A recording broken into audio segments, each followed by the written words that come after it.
ఆయన నీ ప్రతి పరిస్థితిని చూస్తున్న దేవుడు, నిన్ను పట్టించుకునే దేవుడు.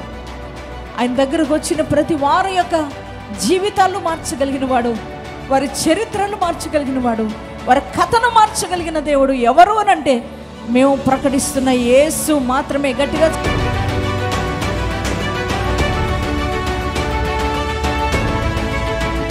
నాకిద్దరు మగపిల్లలండి. పెద్ద బాబుకి యూరిన్ చాలా రెడ్ కలర్లో వస్తుంది. మే నెల ఒక 4 months నుంచి బాబు రెడ్ కలర్లోని యూరిన్ రావడం, చాలా రెడ్గా వస్తుంది. నేను చూస్తున్నాను అది వేడి చేసి అలా వస్తుంది అని చెప్పేసి నేను పట్టించుకోలేదు, వదిలేశాను. కానీ యేసయ్యా నేను ఈ ఆయిల్ని తాగిస్తాను, నా బిడ్డకి ఆ రెడ్ కలర్లో రాకుండా యూరిన్ నార్మల్గా వస్తే నేను సాక్ష్యం చెప్పుకుంటానయ్యా అని చెప్పి నేను ఒకటే ప్రేయర్ చేసుకున్నాను. అలానే నీ ఆయిల్ తీసుకెళ్ళి నేను 3 days కంటిన్యూస్గా తాగించాను. గ్లాస్ వాటర్లో తీసుకుని తాగిన తర్వాత నుంచి అసలు రోజులో ఒక్కసారి కూడా యూరిన్ అనేది రెడ్ కలర్లో రాలేదు, నార్మల్గా వచ్చింది. నాకు లోపల కణుతులు ఉన్నాయన్నమాట 4. దానివల్ల భయం వేసింది. గర్భసంచి కూడా పొరమన్నంగా ఉంది, అట్లా ఉండకూడదు ఈ వయసు వచ్చాక అని చెప్పారనమాట. దానివల్ల అసలు చాలా టెన్షన్తో నేను నా భర్త ఇక్కడికి వచ్చాను. ఇంకా సార్ ప్రార్థన చేసి నీకు పొట్ట పట్టుకొని కూడా చూసి ఏం లేదమ్మా నీకు, నేను చెప్తున్నా కదా వెళ్ళిపో అన్నారనమాట. తర్వాత తెల్లవారు 3 రోజులకి మళ్ళీ టెస్ట్ చేయించుకున్నాను. దేవుని మహా గొప్ప కృపను బట్టి నాకు ఏం నార్మల్ రిపోర్ట్ వచ్చింది. మా బాబుకి బాగాలేదండి, కొంచెం నీరసం వచ్చి కాళ్ళు చేతులు బలహీనంగా ఉండి అసలు మాట్లాడలేని స్థితిలోకి వెళ్ళిపోతే మేము హాస్పిటల్కి తీసుకువెళ్ళామండి. మా అమ్మగారికి నా ప్రేయర్ రిక్వెస్ట్ వాట్సాప్లో పెట్టి ప్రేయర్ చేయండి అమ్మా అని అన్నప్పుడు అమ్మగారు వెంటనే ప్రేయర్ చేశారు. ప్రేయర్ చేసినప్పుడు అమ్మగారు ఒక మాట అన్నారు, అమ్మ దేవుడు స్వస్థపరుస్తాడు, ఏం కాదు, అన్ని రిపోర్ట్స్ నార్మల్గా వస్తాయి అని అన్నప్పుడు మేము కూడా విశ్వసించి ప్రార్థించాము. బాబుకి అన్ని రిపోర్ట్స్ చేయించామండి, అన్ని నార్మల్ రిపోర్ట్స్ వచ్చినాయి. కాలేజీ నుంచి వద్దలోకి విపరీతమైన తలకపట్టి వచ్చింది. డాడీ అన్నాడు ప్రేయర్ చేసుకో, మనం రేపు హాస్పిటల్కి వెళ్దామని చెప్పేసి అన్నాడు. అంటే సరే అని మార్నింగ్ లేచి చూపులోకి రైట్ అయ్యి మొత్తం సరిగ్గా కనిపించలేదు, బ్లర్ వచ్చి ఫుల్ విజన్ మొత్తం డార్క్ సైడ్ వచ్చింది. హాస్పిటల్ తీసుకెళ్తే వాళ్ళు అన్నారు కంట్లో రెటీనా మీద వాటర్ బబుల్స్ వచ్చినాయని చెప్పేసి చెప్పారు.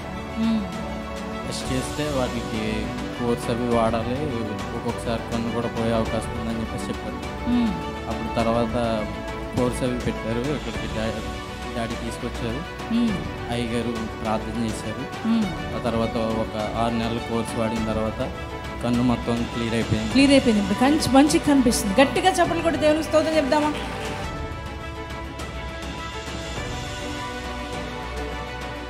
జరిగేది మొత్తం అబద్ధమైతే కాదు, అంతా నిజమే. చాలామంది అంటున్నారు ఇదంతా ఫేక్ అని, కానీ ఇక్కడికి ఒకసారి రండి, వచ్చి చూసి అప్పుడు నమ్మండి మీరే. ఆత్మదేవుడు నన్ను తాకాడు. ఇక్కడికి వచ్చిన తర్వాత నాతో ఉన్న బలహీనత మొత్తం పోయింది. తర్వాత బంధకాల్లో ఉంటే అయ్యగారి ద్వారా నాకు స్వస్థత కలిగింది.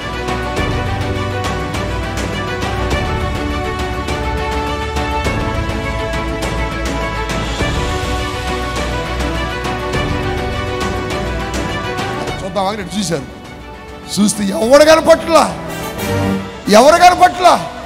అప్పుడు చెబుతున్నారు, మనము గతములో చూసిన ఐగుప్తీయుడు ఇక మనము చూడట్లేదు. గతంలో నువ్వు చూసిన అప్పు, గతంలో నువ్వు చూసిన నింద, గతంలో నువ్వు అనుభవించిన బాధ, గతంలో నువ్వు అనుభవించిన అనారోగ్యము ఇక నువ్వు చూడవు. This is ప్రొఫెసీ. ఇది మీకు దేవుడిస్తున్న ప్రవచనాత్మకమైన సందేశం.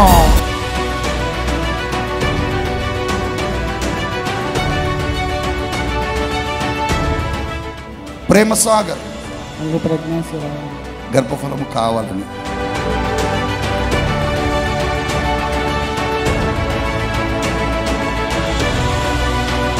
నేను చాలా బాధ వేదనతో వచ్చాను.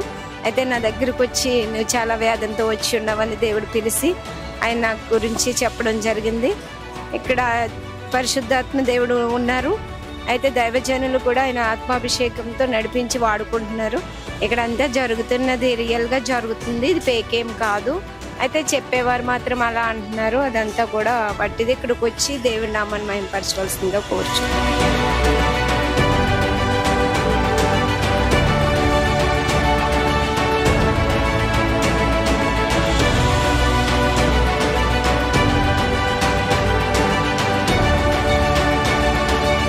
ఆరాధనలో నాకు ఒళ్ళంతా మంట, ఎలా ఉన్నానంటే నాకే తెలియలేదు.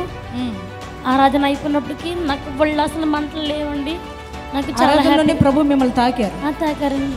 ఫ్రీ అయిపోయింది ఇప్పుడు, మంటలు మంటలు ఏం లేదు. నొప్పులండి నాకు బాగా 4 months నుండి, ఇప్పుడు తగ్గిపోయినండి అయ్యగారు ప్రార్థన చేసిన తర్వాత. ఫస్ట్ వారం వచ్చినప్పుడు చాలా వేదన బాధతో వచ్చామండి. ఇక తర్వాత వారం నుంచి చాలా సంతోషంగా వచ్చాము. బాధలన్నీ పోయినాయి, అప్పులు తీరిని, కొంచెం మనశ్శాంతి అంతా బాగుందండి. ఇంట్లో కూడా ఆర్థికంగా ఇబ్బందులు పోయినాయి, సంతోషంగా వచ్చాము. మాకు అంతా నిజమే, ఇక్కడికి వస్తే స్వస్థత జరుగుతుంది. అయ్యగారు కూడా బాగా స్వస్థత చేస్తున్నారు. ఇది నిజం, మీరు కూడా వచ్చి స్వస్థతని పొందుకోవాల్సిందిగా కోరుకుంటున్నామండి. ఇది మాత్రం నిజం, ఇక్కడికి రండి. ఇదే ఫస్ట్ టైం రావటం. లైవ్లో అయితే చూస్తున్నాను, అంతగా అవగాహన లేదు. ఇక్కడ తైలాభిషేకానికి వెళ్ళాలి అనుకున్న కాడ నుంచి ఇదే అనుకుంటున్నాం, వెళ్ళాలి అని మా ఫ్రెండ్ చెప్పిన కాడ నుంచి మాకు బాగానే ఉంది. వచ్చినందుకు కూడా చాలా హ్యాపీగా ఉంది. మాకైతే చాలా ఆనందంగా ఉంది. నేనైతే చాలా హ్యాపీ ఫీల్ అవుతున్నాను. మళ్ళీ రావాలనుకుంటున్నాను.